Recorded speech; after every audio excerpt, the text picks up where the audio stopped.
സഹൃദയരെ കലാസ്നേഹികളെ 2024 വർഷത്തെ അവസാന ഭാഗമായി ക്രിസ്മസിന്റെയും ന്യൂ ഇയറിന്റെയും ആഘോഷമായി നമ്മൾ നടത്തപ്പെടുന്ന ഈ പരിപാടിയിലെ ഭാഗ്യവാനെ ആരെ എന്നുള്ള തെരഞ്ഞെടുപ്പാണ് ഇവിടെ നടക്കാൻ പോകുന്നത്. നമ്മളിവിടെ 6 ചിട്ടിട്ടിട്ടുണ്ട്. അതിൽ എല്ലാവരുടെയും ഫാമിലിയുടെ പേര് എഴുതിയിട്ടുണ്ട്. ഇതിൽ ഭാഗ്യവാനായിരിക്കും നമ്മളുടെ വിജയി.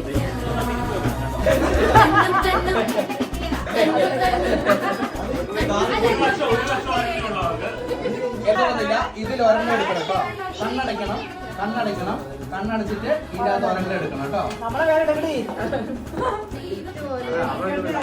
അതെ,